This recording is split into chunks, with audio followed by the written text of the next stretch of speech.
Ganvi industries को इसके जन्मदिन पर गिफ्ट के तौर पर देकर मेरे पति अपनी बात से नहीं पलटते हैं, ये साबित करूंगी। शाबाश नैनी। नैनी, ये क्या कर रही हो? क्या बोल रही हो तुम? रहने दीजिए साहब जी, कंपनी ही तो मांगी है।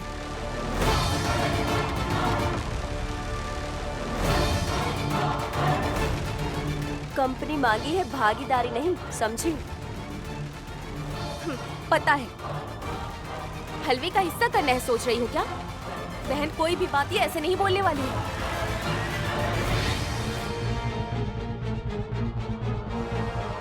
लेकिन भाभी, मेहनत से खड़ी की गई कंपनी है वो। साहब जी, इनकी बेटी का हमने नामकरण किया है ना, उस दिन गिफ्ट चाहिए ऐसा कहा था ना सुमन ने, तो हम भी दे देंगे ना गिफ्ट। बर्थडे के दिन देंगे, आप चिंता मत कीजिए। थैंक्स दीदी। तब बोलना। हाँ,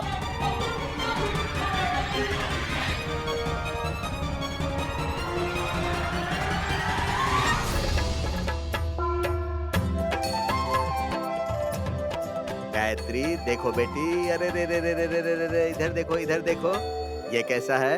हाँ, अब हंसो बेटी।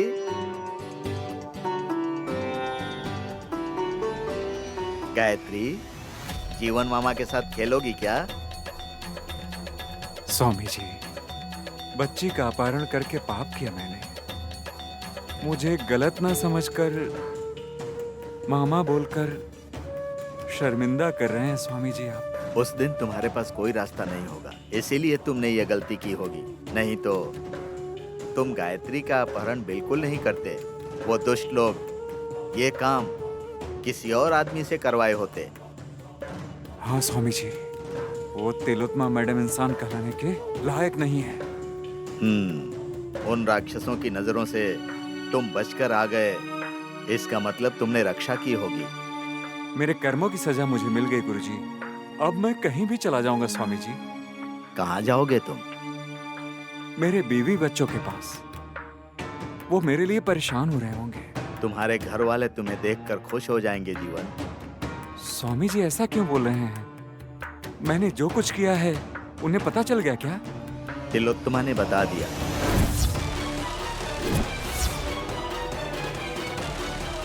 मेरे घर भी गई थी क्या?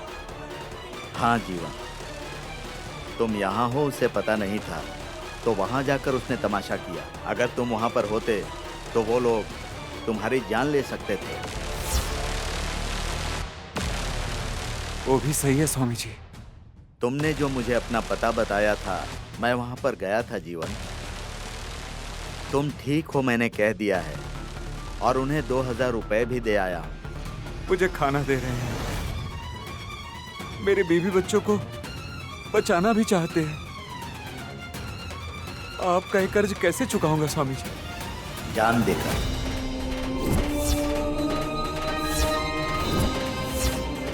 स्वामी जी?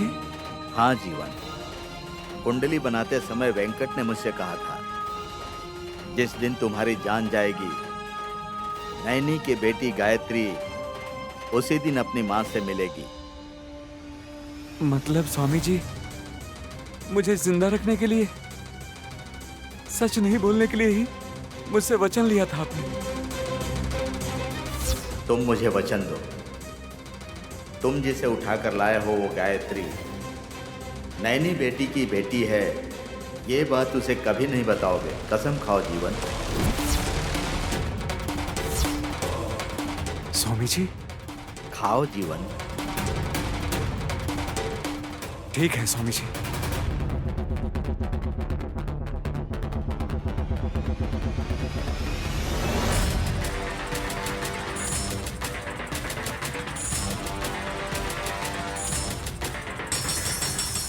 मैं कसम खाता हूं, ये बात नैनी के घर में किसी को भी नहीं बताऊंगा। ये मेरा वचन है।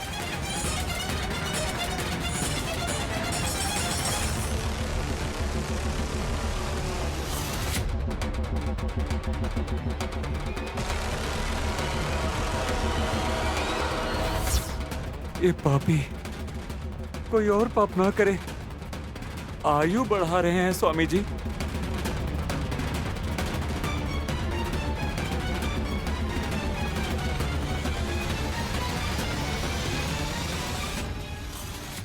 बेटी गायत्री, अपने नाना से कहो, ये जीवन के प्राण गए तो चलेगा, अपनी माँ के पास जाना है। एक बार बोलो बेटी। मेरी जान देकर तुम्हें अपनी माँ से मिलाऊंगा। बोलो बेटी, एक बार बोलो। बोलो बेटी, एक बार बोलो। ना बोल पाने वाली एक बच्ची ने तुम्हें अच्छा इंसान बना दिया है जीवन, लेकिन तुम अपना कसम कभी भी मत तोड़ना।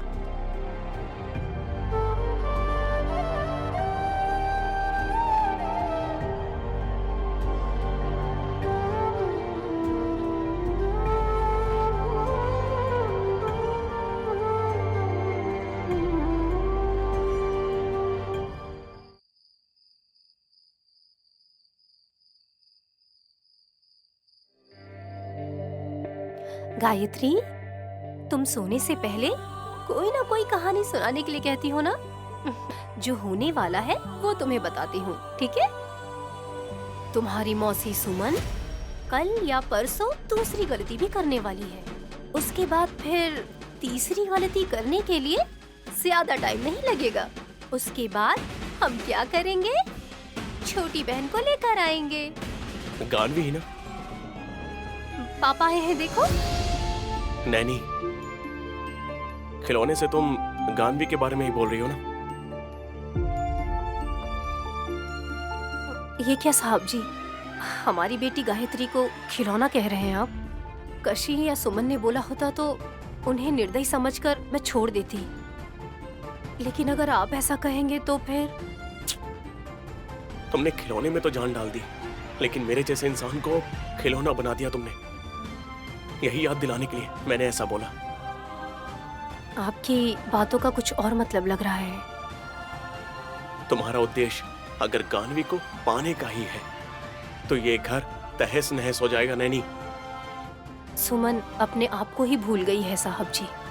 बच्ची को दूध देने का भी वक्त नहीं है, तो ऐसे में वो बच्ची का भविष्य भी खराब कर रही है ना साहब जी। गानवी का देखभाल कैसे करना है सुमन को भले ही न पता हो, लेकिन विक्रांत को सब पता है। बच्चों को उठा ले जाना। नैनी, क्या बोला तुमने? वही साहब जी, छोटे बच्चों को उठाकर खिलाने ले जाते हैं ना। खिलाना पिलाना ही नहीं, सबके सामने गानवी का एक अच्छा बाप बनकर दिखाएगा वो। विक्रांत की काबिलियत तो तुम जानती हो ना।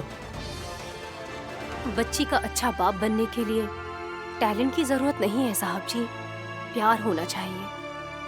उनके भविष्य के लिए चिंता होनी चाहिए। की हुई गलती को छुपाने का प्रयत्न करने वाले बच्ची को आखिर क्या देखेंगे? हाँ, सुमन को देखकर विक्रांत भी ऐसा ही होगा। ये कैसे बोल सकती हो? दोनों की तुलना नहीं कर रही हूँ। दोनों एक जैसे हैं नहीं कह रही हूँ मैं। जो जैसे हैं वैसे ही जी रहे हैं। बच्चों से दूर होकर, आपने जैसे कहा, खिलौने का नाम रखकर दूध पियोगी, खाना खाओगी। पागलों की तरह प्यार बरसाने पर आपको बचकानी हरकत लग रही है। नैनी, तुम दिल छोटा मत करो। मैं तुम्हारे भले के लिए ही बोल रहा हूँ। विक्रांत गानवी की अच्छे से देखभाल करेगा, उसने प्रॉमिस किया है। ओह, आपके भाई ने आपसे विचार विमर्श भी किया है? तो क्या बोला उन्होंने? आप भावुक होकर उन्हें शाबाशी देकर आए हैं? हाँ,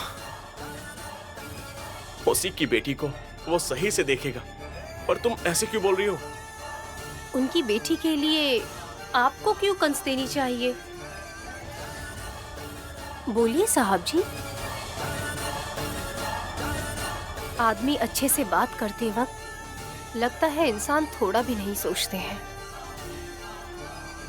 मेरे ऐसे बोलने से आप दुखी मत होइए, समझने की कोशिश करिए।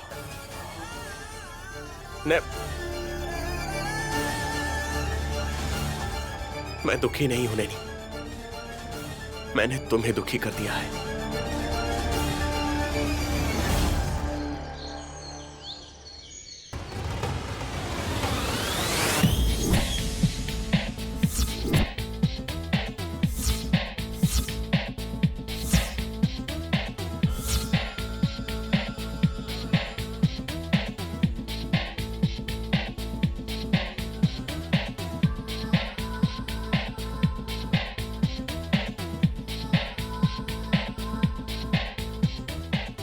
तुम ये सब क्यों कर रही हो?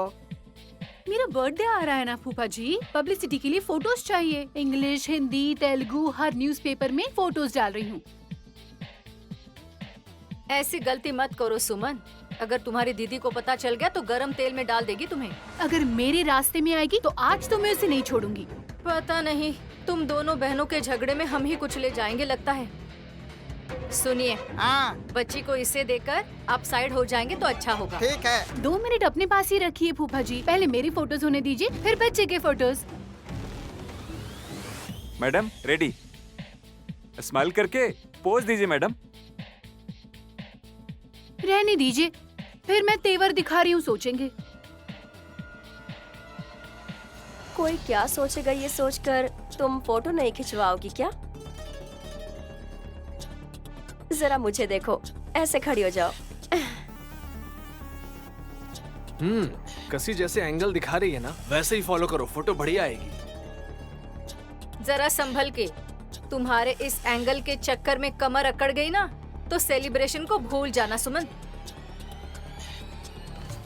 ऐसे कुछ नहीं होगा आंटी। सुमन मुझे देखो, ऐसे।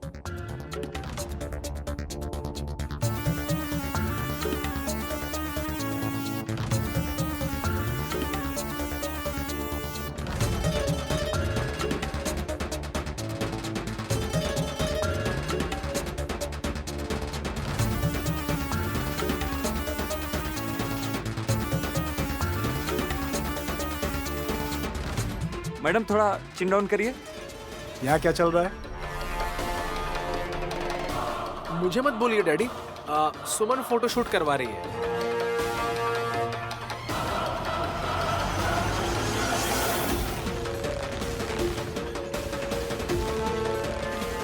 तुमने या कसी ने कोई सलाह तो नहीं दी ना? मम्मी, हाँ, हमें तो पता भी नहीं था।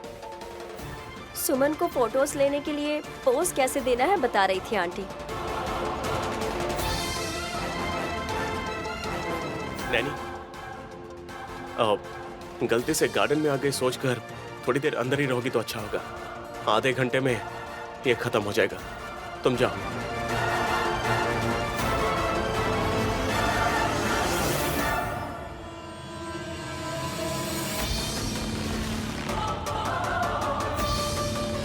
फूफा जी दीजिए मेरी बेटी को। ये लो बहू, पकड़ो अपनी बेटी को। अब इसके साथ फोटो खिंचवाऊंगी। गानवी उधर देखो।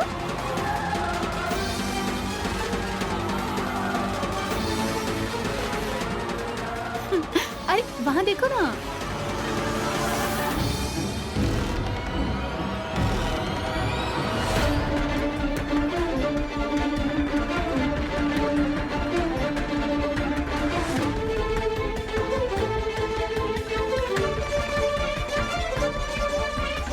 वो देखो, वो देखो, वहाँ देखो ना।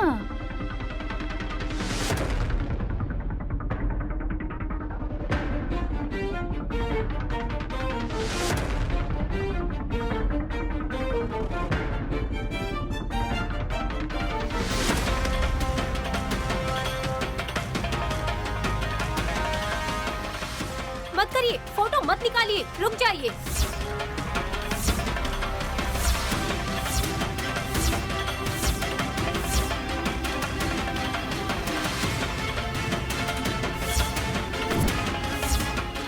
नैनी, क्या हुआ? साहब जी, पहले इन लोगों को लाइट्स ऑफ करने के लिए कहिए। लाइटिंग के बिना फोटो की क्वालिटी अच्छी होती है क्या नैनी? क्योंकि सुमन और भी ज्यादा खूबसूरत दिखेगी। नहीं, रोक दीजिए। ये फोटो खींचना अभी बंद करिए।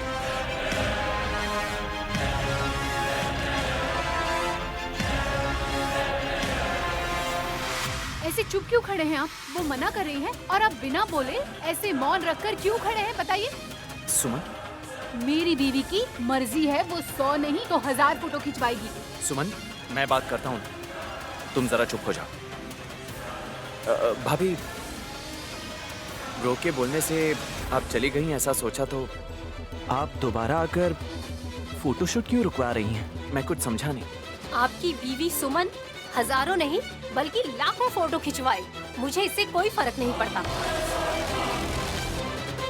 लेकिन बच्ची को उठाकर फोटो लेने के लिए मना कर रही हूँ मैं।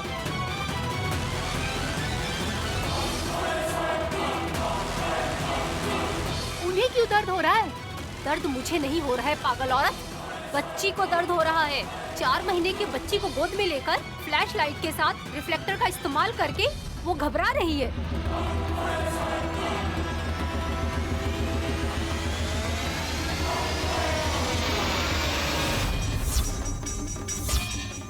ओह, सच में नैनी, मैंने इसके बारे में सोचा ही नहीं। विक्रांत, बच्ची को ले लो। हाँ ठीक है। सुमन, गांधी को दो। तुम जितने फोटोज खिंचवाना चाहती हो खिंचवाओ, लेकिन खुद के। नहीं, मैं नहीं दूंगी।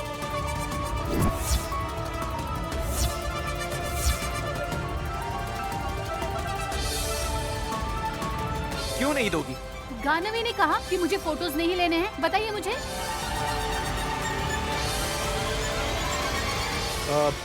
ये कैसे बोल सकती है? ठीक है, आंखों में लाइटिंग फोकस गिरने पर वो रोई क्या?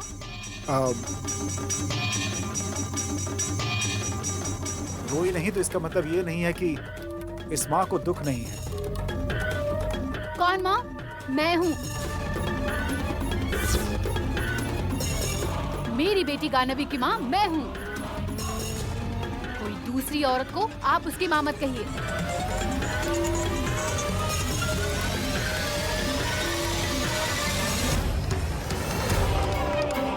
सुमन, प्लीज जरा चुप हो जाओ, दूसरी गलती मत करो प्लीज। हे विक्रांत, तुम क्या हाथ जोड़ रहे हो? पागल हो क्या? मेरे कर्मों का ही फल भुगत रहा हूँ।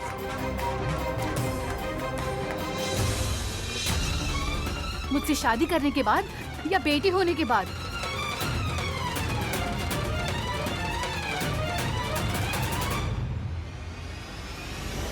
सुमन, बच्ची को कुछ भी बोलोगी तो अच्छा नहीं होगा। ये क्या कर रहे हैं आप जीजा जी? कल भी मुझ पर हाथ उठाया, आज भी मुझे ही टारगेट कर रहे हैं आप। ऐसा क्या बिगाड़ा है मैंने आपका? मुझे दुश्मन की तरह क्यों देख रहे हैं? सुमन, तुम मेरी साली हो लेकिन दुश्मन नहीं।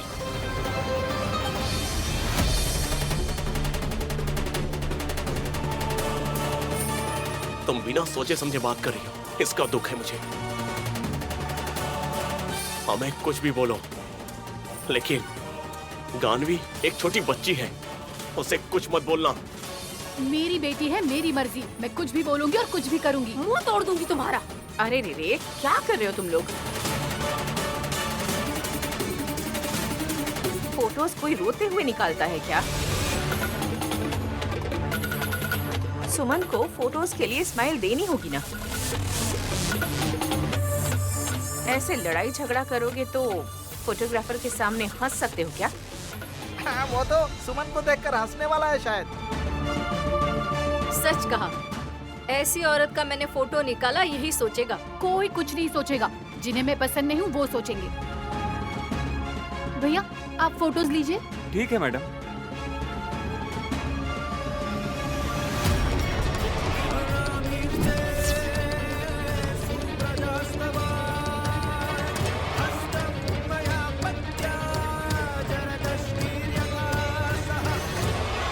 तुम्हें भी फोटोज निकलवानी है क्या?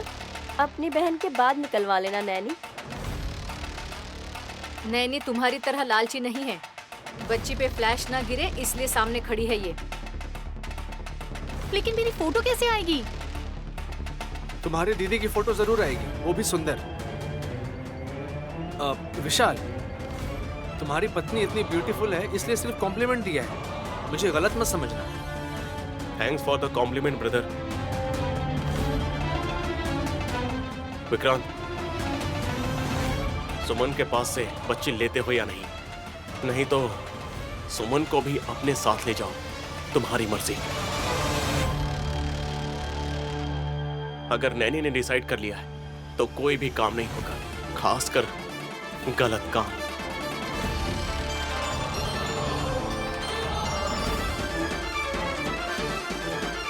ये गलत काम नहीं है, शायद आपकी नजरों में हो सकता है। बस अब बहुत हुआ। बच्ची को दोगी या फिर तुम भी साथ चलोगी? नहीं आऊंगी और यही रहूंगी।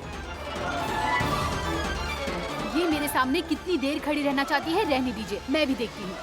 सुमन, सुनो, जो भी फोटो लिए बहुत है, मैं तुम्हें तुम्हारा पेमेंट पहुंचा दूंगा और तुम्हें तुम्हारा कन्वेंस भी मिल जाएगा। तुम जाओ। ठीक है सर। इन्हें मैंने बुलाया है, आप कैसे भेज सकते हैं इन्हें? लाइट्स के कारण मेरी बेटी अंधी भी हो गई तो चलेगा। हे!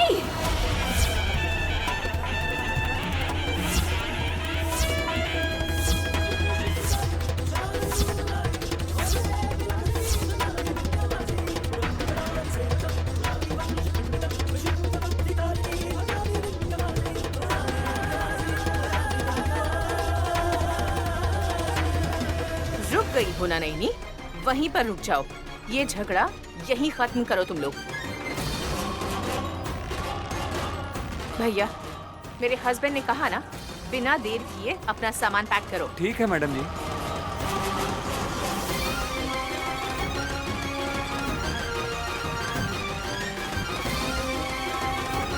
इनका पैसा खत्म होने जैसे बर्ताव कर रही है। बच्ची अगर मेरी है तो धमकी ये क्यों दे रही है, मुझे समझ में ही नहीं आ रहा।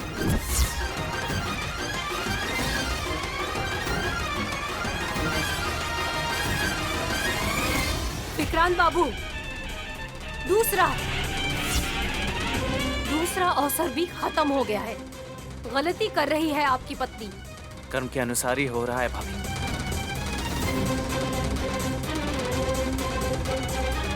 इसके भाग्य को देखकर सब रो रहे हैं, सोच रही है, लेकिन यही रोने वाली है, ये इसे पता नहीं। अगर मेरे रोने से ही आपको शांति मिलेगी तो रोऊंगी, लेकिन बार बार रोने के लिए मैं क्या पागल हूँ?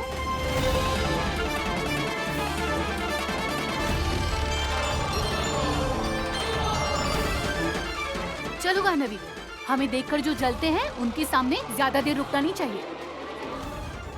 आप फोटोज जितने जल्दी भेज दोगे उतना अच्छा होगा।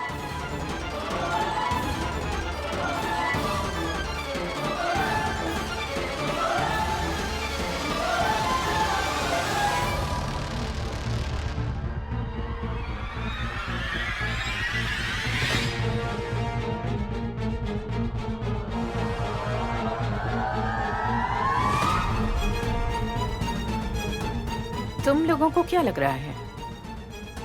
वैसे सोचे तो नैनी कोई प्लान बना रही है, लगता है आंटी। हाँ मम्मी, कल भी फैशन डिजाइनर के सामने तमाशा हुआ था। मुझसे पहली बार गलती हुई है, सीरियसली बोला था उसने। आज भी जब फोटोशूट हो रहा था तो दूसरी गलती हुई है ये बोलकर विक्रांत को धमकी दी। अब जो भी हो, 3 गलतियां किए बिना सुमन रह नहीं सकती, और अगर कर दी तो उसकी दीदी क्या करने वाली है ये जरूरी होगा। मार दोगी क्या मम्मी? इन दोनों को लड़ाई झगड़े करते हुए मैंने बहुत बार देखा है, और आगे भी ये दोनों लड़ती रहेंगी, मुझे पता है। सुमन कितनी भी ऊटपटांग हरकतें कर ले, पर अपने गुस्से को निगल कर नैनी प्यार से उसे वार्निंग दे रही है। इसका मतलब जरूर कोई खिचड़ी पक रही है नैनी के मन में। आंटी, मारिया स्वामी जी ने क्या कहा था? नैनी अपनी बेटी का पता लगा लेगी और बच्ची जहाँ भी है, जैसी भी है, वो नैनी को मिल जाएगी। नैनी अपनी बच्ची को लेकर घर में आएगी सोचेंगे तो अगर खाली हाथ आ गई तो? वो मारिया कुछ भी बोलकर मेरी मम्मी को इमोशनल ब्लैकमेल कर रहा है कसी। मम्मी को पहले ही बीपी है, अगर और घबराहट हुई तो टेंशन बढ़ेगी। ए, मारिया झूठ नहीं बोल सकते। उन्होंने अब तक जो भी कहा है वो कुछ भी गलत नहीं साबित हुआ। अगर ऐसा है तो रिजल्ट तो दिखना चाहिए ना आंटी। नैनी अपनी बेटी को लेकर कहाँ जाएगी सोचिए। विक्रांत की बेटी को गोदी में बैठाकर वो घंटी बजा रही है और गाना भी गा रही है। सुमन तो सजने और संवरने में लगी है और वहाँ गानवी को वो दूध पिलाकर फूले नहीं समा रही है। जब गानवी उसकी बेटी ही नहीं है तो नैनी के दूध देने से या खीर देने से सुमन ज्यादा देर तक चुप रहेगी क्या? हमें सिर्फ ये जानना है कि नैनी क्यों गलतियां गिनवा रही है। एक दो गलतियां तो सुमन ने की जरूर है। अगर ऐसा कहे तो सुमन ने बहुत कुछ किया है ना आंटी। लेकिन इस बार बहुत गंभीरता से चेतावनी दे रही है। मतलब तीसरी गलती सुमन करेगी। नैनी क्या करने वाली है ये हमें देखना होगा। हाँ वल्लभ, नैनी चाहे कुछ भी करे उसका असर हम पर ना पड़े, हमें ये देखना होगा।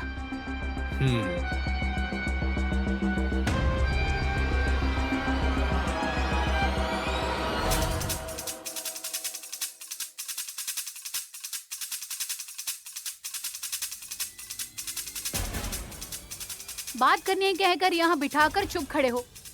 मैं रुकूं या जाऊं? कहाँ जाओगी? काशी जाओगी या कश्मीर जाओगी? बोलो, मैं ही टिकट्स बुक करता हूँ। इस उम्र में काशी जाकर क्या करूंगी मैं? कश्मीर जाऊंगी तो वहाँ जाकर क्या एप्पल खरीदने के लिए इतनी दूर आई हो, ऐसा कहोगे मुझे? फिर कहाँ जाना चाहती हो बोलो। तुम्हें जो जगह पसंद है या जो शहर देखना है, कहीं पे भी हो, वहाँ लेकर जाने की जिम्मेदारी मेरी है। कब? अभी 10 मिनट में निकले क्या? बहुत अच्छी बात है। 3 दिनों में मेरा बर्थडे है। अगर इस वक्त सिटी छोड़कर जाऊंगी तो सबकी नजरों में गिर नहीं जाऊंगी। तुम्हारा ये बर्थडे सेलिब्रेशन इतना जरूरी है? आपके जेब से पैसे खर्च हो रहे हैं, ऐसे क्यों बिहेव कर रहे हैं? मेरा पैसा है, मेरी मर्जी। पैसे तुम्हारे नहीं है, नैनी भाभी ने तुम्हें दिए हैं। उनका है मतलब? कटोरा पकड़ के उनसे भीख मांगी है क्या मैंने? 9 महीने ना सही, 7 महीने बच्चे को जन्म देने के बाद ही उन्हें जायदाद देनी पड़ी।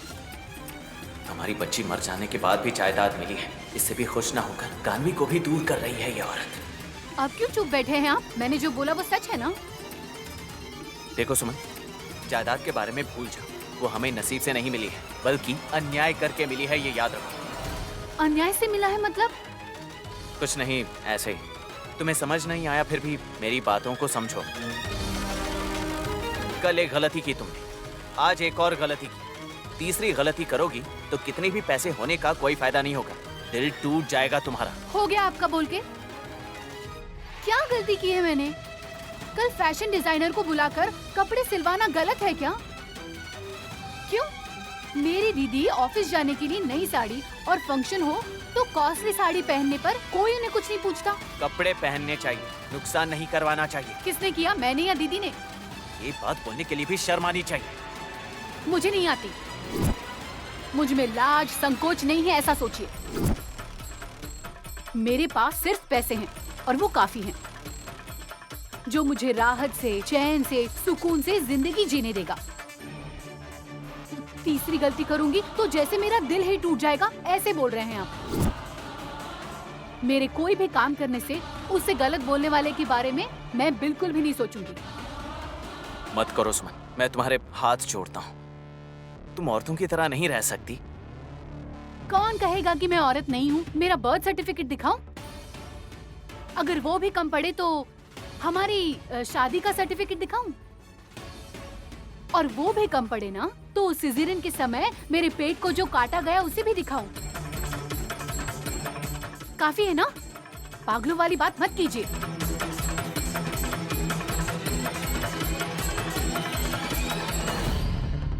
मैं नहीं, 3 गलतियों के बाद तुम पछताने वाली हो, यही सच्चाई है।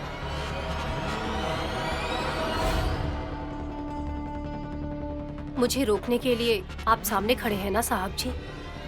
सही कहा तुमने। क्या हुआ? क्या होना चाहिए? आपसे नहीं पूछूंगी। मैं तुमसे पूछ रहा हूँ, ये सब क्यों कर रही हो तुम? वो नैनी, गानवी के लिए तुम कुछ मत बोलना। हटिए साहब जी, बहुत काम बाकी है। रुको, तुम मुझे बिना बताए चली जाओगी क्या? बच्ची के बारे में कुछ मत बोलना, यही बोला था ना आपने? नैनी, जिद मत करो। ऐसा करोगी तो इस घर में झगड़े होते रहेंगे। हाँ, तुम्हारी बुराई करेंगे, मुझे भी गलत बोलेंगे। आपको कौन बोलेगा साहब जी? मैं चुप रहूंगी क्या? तुम्हारी तरह ही तुमने जो बोला, गानवी को छीन लूंगी, बोलने पर सुमन चुप रहेगी क्या? विक्रांत को जो तुम पर गर्व है, वो ऐसा ही रहेगा क्या?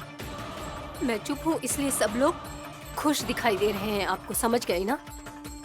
ऐसे रहने से ही अच्छा होगा, मैं यही बोल रहा हूँ। कैसे? दोनों बेटियों को पैदा करके एक को भी गोद में नहीं ले पा रही हूँ, और जिसको जो बना रहा है वो सब कुछ कर रहा है। नैनी तो अच्छी है, दयावान है, देवी है, ऐसा महसूस करवा रहे हैं। अब किसी के बोलने पर तुम वो काम नहीं करती हो, तुम खुद से ही करती रहती हो। ये भी वही है, मैंने जो सोचा है मैं वही कर रही हूँ। हाँ, अगर भाइयों के बीच कहा सुनी हुई तो तुम्हें खुशी होगी क्या? नहीं आएगा। कैसे बोल सकती हो? राम का कहना लक्ष्मण मानेंगे। विक्रांत जी के बारे में आपको पता है क्या? हाँ, वो लक्ष्मण रेखा नहीं खींच पाएगा। तुम रेखा मत पार करो, इसलिए मैं खींच रहा हूं। उसे लांग कर तुम जा रही हो, मतलब इस राम की बात को ये सीता नजरअंदाज ही कर रही है ना? नजरअंदाज नहीं कर रही हूँ, लक्ष्य तक पहुँचने की कोशिश कर रही हूँ बस। दूसरे के खून समान होने से शरीर में चढ़ा सकते हैं, लेकिन वो खून मेरा ही है ये साबित नहीं कर सकते हैं नैनी। गवाही देने वाले भी हमारे ही खिलाफ है नैनी, तुमने भी तो देखा है ना। लेकिन जो आपने नहीं देखा है वो भी है साहब जी। सबूत? हाँ, सच्चाई है। Leave it Naini. तुम एक गलती दूसरी गलती ऐसे कंडीशन लगाकर विक्रांत को डरा रही हो बस। अपने आप में हिम्मत जुटाने पर भी दूसरे लोग घबरा रहे हैं, उसका मैं क्या कर सकती हूँ साहब जी? तुम ऐसे ही जिद करोगी तो मैं तुम्हें कन्विंस नहीं कर सकता। अगर कुछ है तो खुल के बात करते हैं नैनी।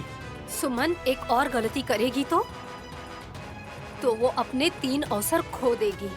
उसके बाद मैं आपसे जी खोल कर बात करूंगी साहब जी। तब तक के लिए थोड़ा सब्र रखिए आप। मैं पागलों जैसी हरकत कर रही हूँ ये आप सोच रहे हैं, लेकिन मैं कुछ नहीं बोलूंगी क्योंकि मेरा प्यार बहुत गहरा है और ऐसा ही रहेगा। नैनी,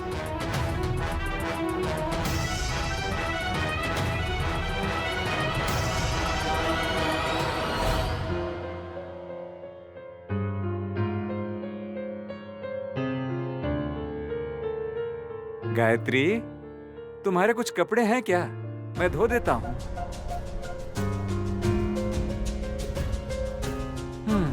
ये स्वामी जी कुछ नहीं बोलते। इनके कपड़े यहीं पड़े हैं, धोने चाहिए या नहीं?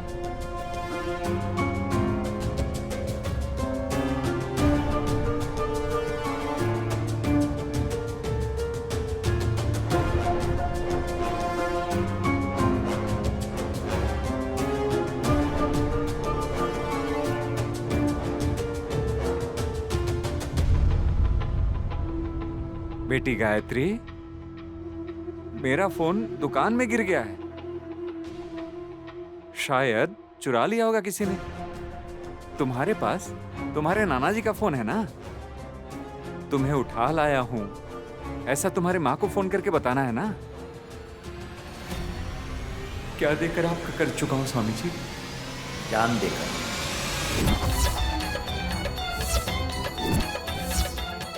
स्वामी जी? हाँ जीवन, कुंडली बनाने वाले वेंकट ने कहा था कि जिस दिन तुम्हारी जान जाएगी, नैनी की बेटी गायत्री उसी दिन अपनी मां से मिलेगी। क्या बेटा, ऐसे क्यों देख रही हो? तुम्हारी माँ से तुम्हें मिलवा दूंगा तो मेरी जान चली जाएगी ना। कोई बात नहीं। एक माँ को अपने बच्चे से दूर करके जीवन 100 साल भी जिएगा तो क्या फायदा होगा बोलो? मेरी जिंदगी आज ही खत्म हो जाएगी, इसका मुझे कोई गम नहीं। माता रानी के लिए प्राण दिए, ये सोचकर बेटा थोड़ा अपना फोन देना बेटा। गायत्री, लाओ दो बेटा। मेरी बेटी बहुत अच्छी, बिना रोए फोन दे दिया।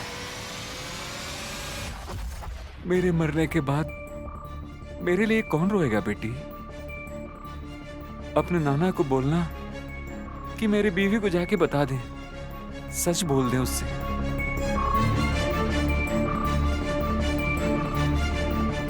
हाँ, तुम्हारी माँ का फोन नंबर मिल गया।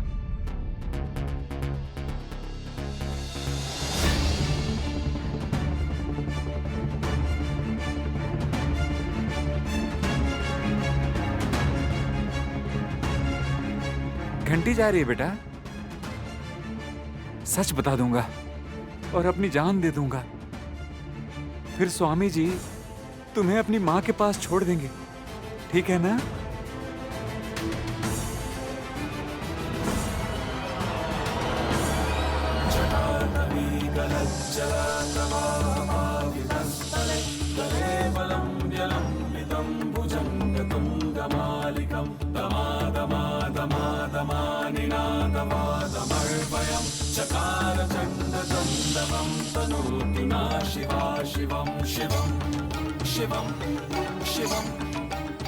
शास्त्री जी फोन कर रहे हैं।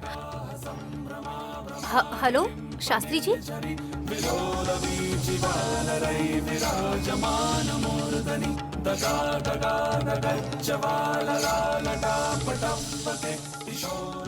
हेलो शास्त्री जी। शास्त्री जी मेरी आवाज आ रही है? Hello hello Shastri ji.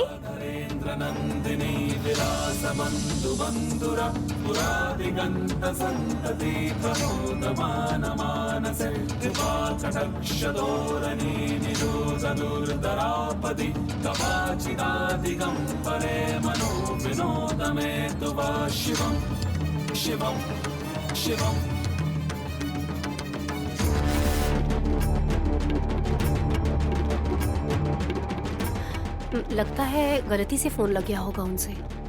कोई जरूरी काम होगा तो ही करेंगे, नहीं तो मेरा काम खत्म होने के बाद मैं ही उन्हें कॉल करूंगी।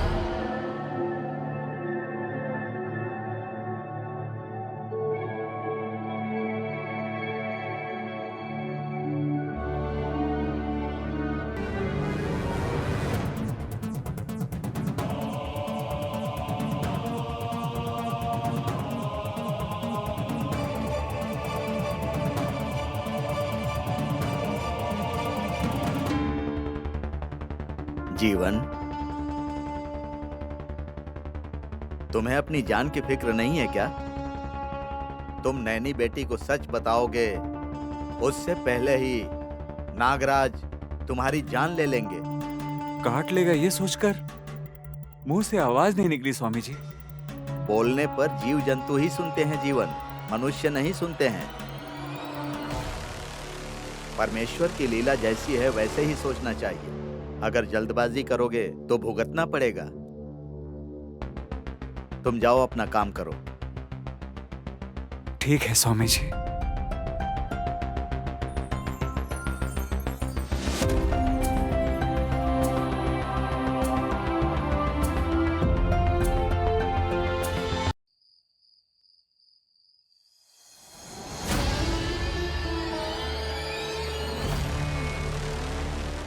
नमस्ते स्वामी जी। आ गई बेटी।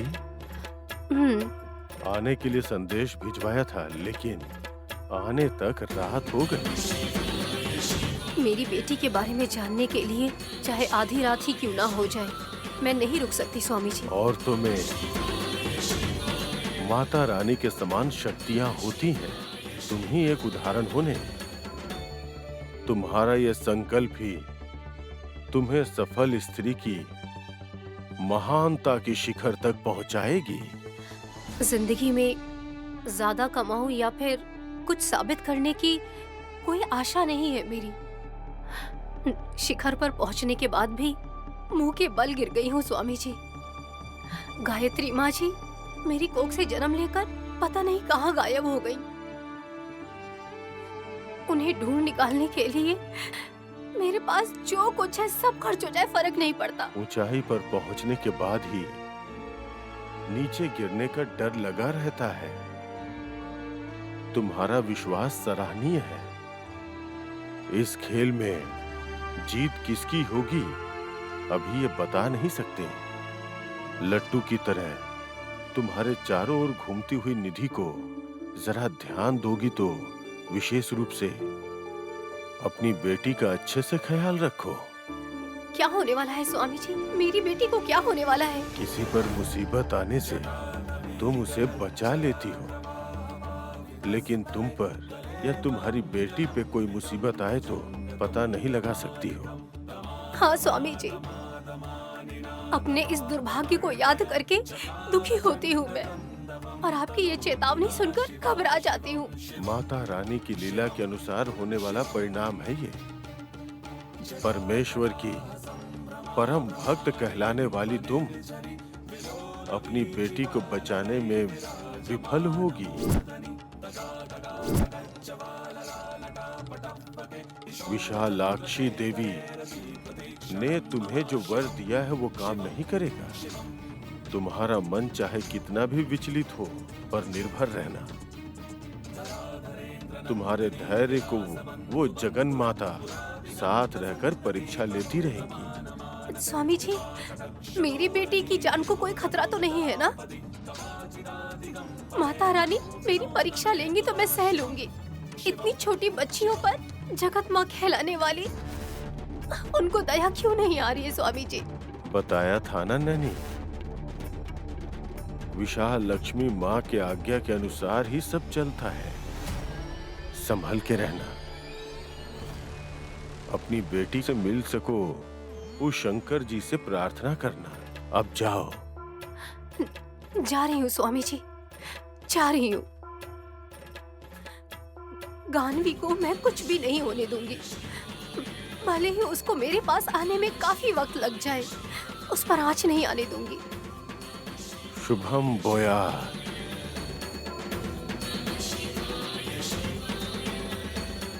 मुसीबत गानवी पे नहीं, गायत्री पे है।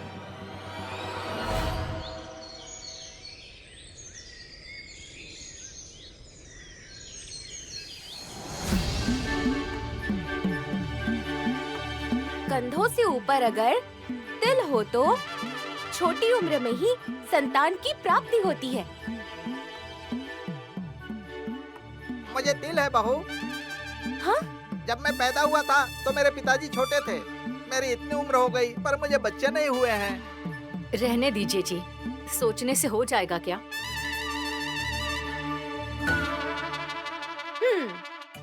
माथे के ऊपर अगर तिल हो तो अशुभ फल की प्राप्ति होगी। हाँ? बाप रे, आपका सिर तो है ना? क्यों नहीं होना चाहिए था क्या? हाँ है, तिल भी तो होना चाहिए। फिर तो आप जो भी करेंगे खिचड़ी ही बनेगी। वल्लभ के सिर के तिल को तुमने कैसे देखा? जब हमारी नई नई शादी हुई थी तब दरिद्रता चली जाए इसलिए इन्होंने सर मुंडवाया था। तब मैंने इनके सिर पर तिल देखा था, लेकिन इनको पहचान नहीं पाई थी। अजीब ही लग रहे थे, चिंपैंजी के भाई लग रहे थे पूरे। ए, चुप कर। जब देखो दांत दिखा के यहीं हंसती रहती है। ये तिल की रहस्य की किताब है, मैं अपने मन से नहीं कह रही। नेक्स्ट पढ़ो। दाई जांघों में तिल हो तो समझने वाला पति मिलता है, और तो और जिंदगी सुखमयी बीतती है। ए हास, मुझे है, दिखाती हूँ, रुको। नहीं, तिल दिखा रही हूँ, रुको ना। यहीं पर देखना है क्या? जान से मात हो कि हमें चाहिए।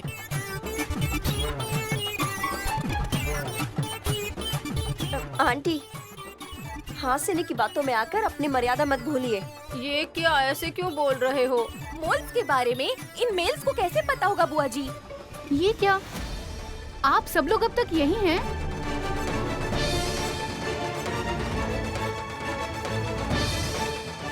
नहाने के बाद भी हम अच्छे नहीं दिख रहे हैं क्या? मंदिर जाना है बताया था ना फूफा जी। तुमने कब बताया था? ओह सॉरी, वो वुमेन्स क्लब वालों ने फोन किया था, उनको शायद बता दिया मैंने।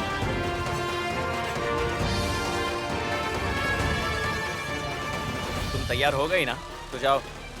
ऐसे क्यों बोल रहे हैं आप? परसों मेरा जन्मदिन है, आज सब मिलकर मंदिर जाकर हमें अभिषेक करना है ना, और 101 नारियल भी तो चढ़ाने हैं।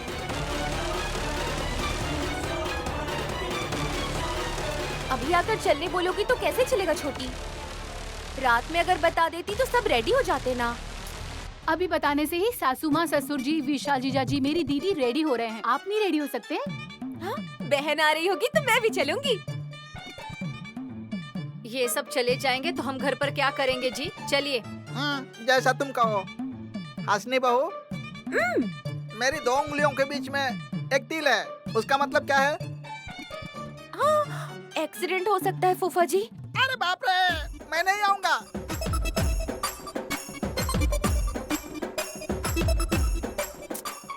हे, डरा क्यों रही हो तुम? हाँ? फूफा जी, अभी आप ड्रेस चेंज करने के लिए जाएंगे ना? हाँ। ये लीजिए, इस किताब में सब साफ साफ लिखा है, आप पढ़ लीजिए। कुछ नहीं होगा जी, आप चलिए। आप यहीं खड़े रहेंगे क्या? जाइए, रेडी हो जाइए। और कोई रास्ता भी नहीं है। आंटी भी मंदिर जा रही है, मतलब कुछ तो वहाँ जरूर होने वाला है वल्लभ। वो सुमन ना 100 नारियल फोड़ने वाली है, सुना है? आप लोगों के सर पर फोड़ेगी तो चलेगा क्या? बोलो। मुझे लगा ये चली गई है, लेकिन बीच में आगे टपक गई। चलो।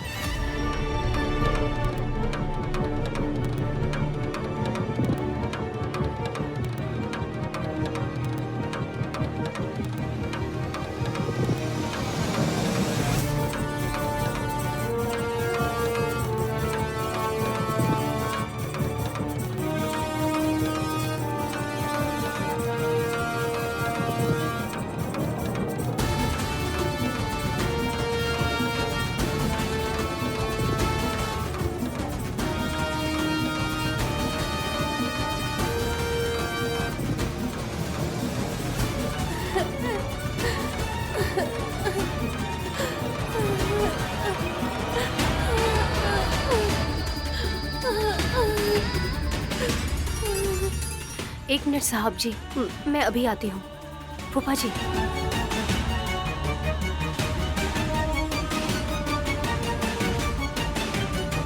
बेटा, कौन है वो बच्ची? पता नहीं माँ, मैं भी पहली बार ही देख रहा हूँ।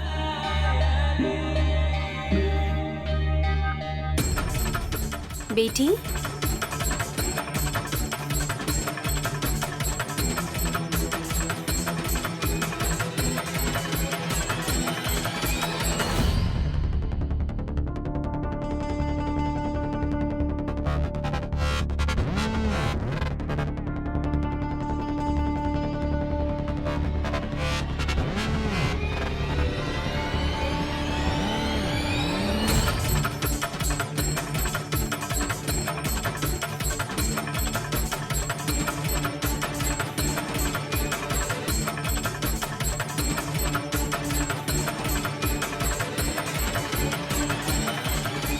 क्यों रो रही हो तुम? माता पिता याद आ गए, इसीलिए ऐसा निकल आए। यहाँ कहाँ रहते हैं तुम्हारे माता पिता?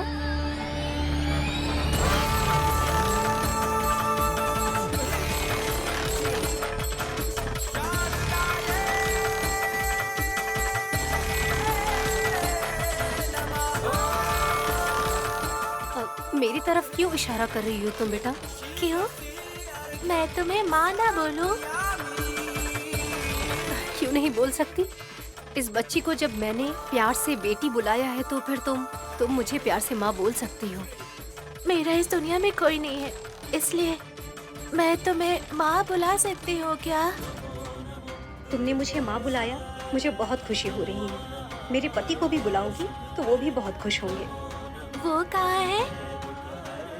दिखाती हूँ।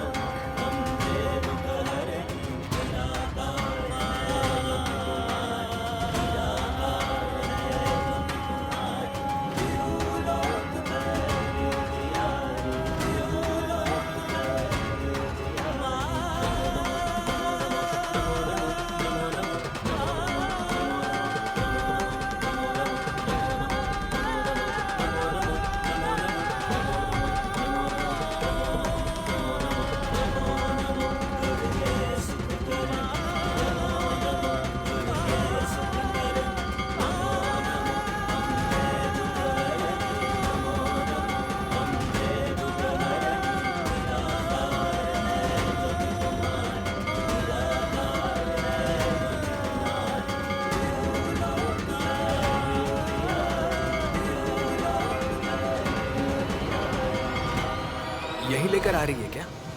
आपके मन के संदेह का समाधान करने के लिए आ रही है वो। और कितनी देर यहाँ खड़ा रहना होगा? चलिए चलते हैं। मंदिर आए हैं, आराम से बैठने के लिए नहीं आए हैं। 2 मिनट रुको। तो थोड़ी देर गानवी को पकड़िए ना, मैं थक गई। नैनी, ये बच्ची कौन है? आपकी बेटी है साहब जी।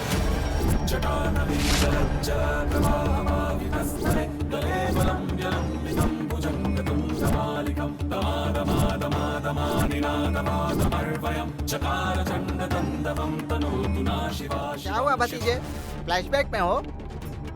हाँ, सामने से ही इस बच्ची के चेहरे पर चमक है, तो फिर बैक क्यों जाना? नैनी, क्या है ये सब? क्या बोल रही हो तुम?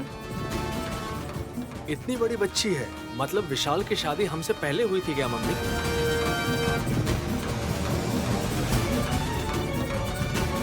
शादी में आप नहीं गए थे क्या? मैं तो गई थी। तेरा सर, तुझसे शादी हुए ही हमें 4 साल हुए हैं। इस बच्चे की उम्र 8 साल लगती है, मतलब शादी को 9 साल पूरे हो गए होंगे।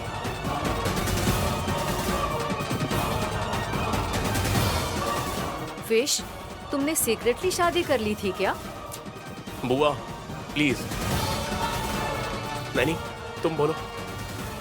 बताया था ना साहब जी, आपकी बेटी है। नैनी, कंफ्यूज करके परेशान मत करो, दया करके सीधे सीधे बोलो ना। किसी को भी यहाँ पर इस बच्ची को देखकर परेशान होने की जरूरत नहीं है।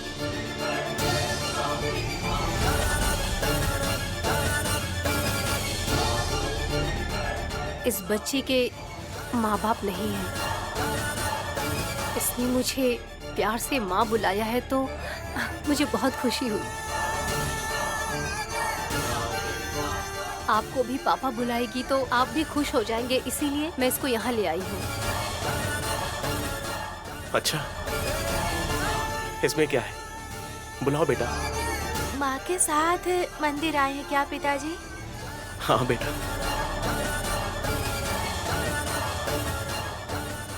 बेटी, मुझे बड़ी माँ बुला सकती हो। मुझे बड़े पापा बोलकर इंट्रोडक्शन मत कराना। रहने दीजिए, आपका परिचय क्यों करवाऊंगी? आपने कोई बहुत बड़ा तीर मारा है क्या? ऐसा बिल्कुल नहीं है हासिनी। अनाथ बोल रही है ना, जिसके आगे पीछे कोई नहीं होता, तो हमें उससे क्या लेना देना। अगर ऐसे बोलोगी तो तुम भी तो अनाथ ही हुई ना। देखा ना आंटी क्या बोल रही है ये। कसी, सुमन यहाँ अपने नाम का अभिषेक करने के लिए आई है। जिससे संबंध नहीं है उसके बारे में हम क्यों बात करें? छोड़ दो ना, भूल जाओ। कौन से गांव से हो तुम? ये गांव वो गांव नहीं है चाचा जी, सब गांव मेरा ही है। देखा, बातों बातों में रिश्ते बनाती है। मुझे चाची बीची मत कहना। फिर कैसे बुलाऊं आपको? सुमन कहो सिर्फ। बुरा नहीं मानोगी ना? मुझे रिश्तों का नाम देकर मत बुलाओ। मेरे नाम से बुलाओगी तो मेरी उम्र कम हो गई है सोचूंगी।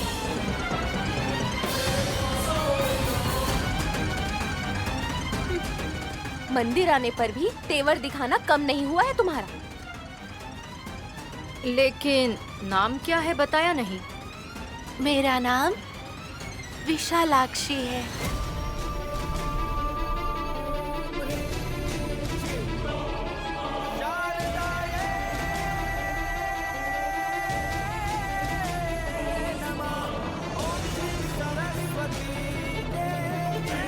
विशालाक्षी, हाँ, मैं जिन्हें पूछती आई हूँ आज तक उन्हीं पे तुम्हारा नाम है। अब मेरी खुशी दुगनी हो चुकी है। ये नाम मुझे बहुत पसंद है। और बोलो दीदी, आपके पति का आधा नाम भी है इसमें, इसीलिए शायद पिता बुलाने का मन किया होगा। देवी का नाम रखकर भी माँ नहीं है, पिता नहीं है। भगवान के पास और कोई रास्ता ना होने पर दया करने के अलावा और क्या कर सकते हैं? मदद कर सकते हैं।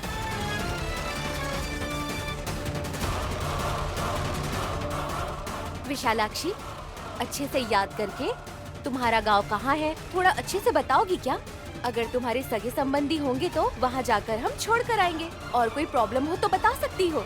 बहुत लोग बोलते रहते हैं मेरा गांव श्री शैलम में है। लोग बोलते हैं मतलब तुम्हें नहीं पता क्या? ए दूर! ऐसे चिढ़कर क्यों बोल रही हो? हमें संतान नहीं है, प्यार से बात किया करो। कितनी बार कहा तुमको? रिश्ता बनाकर कहीं हमें फंसा तो नहीं रही है ना? एक मिनट बुआ जी। बेटी विशालाक्षी, श्री शैलम में कौन रहता है? उनका नाम कैसे बताओ पिताजी? बोलो बेटा। मुझे थोड़ी सी हिचकिचाहट हो रही है।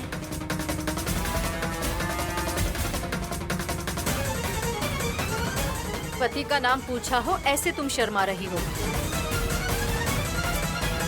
बुआ जी, थोड़ा रुकिए ना। विशालाक्षी, वो कौन है? आपको भी पता है ना माँ, श्री शैलम में शिव रहते हैं। कितना अच्छा बोलती है प्यारी बेटी। श्री शैलम में शिव जी रहते हैं और तिरुपति में बालाजी रहते हैं। जिसे सब जानते हैं वही बोल रही है। हेलो बेटी, अपने माँ बाप का नाम तो बताओ। पता नहीं, सब मुझे माँ बुलाते हैं। मेरी माँ कौन है पता नहीं।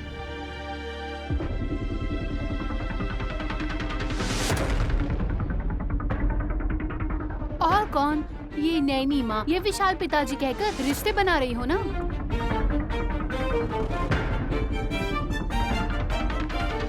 बेचारी, इसका कोई नहीं है ना। सुबह जगह घूमकर माइंड डिस्टर्ब हो गया होगा। ज्यादा सवाल पूछकर इसे परेशान मत कीजिए। हाँ, चलो चलते हैं। चलो बेटा।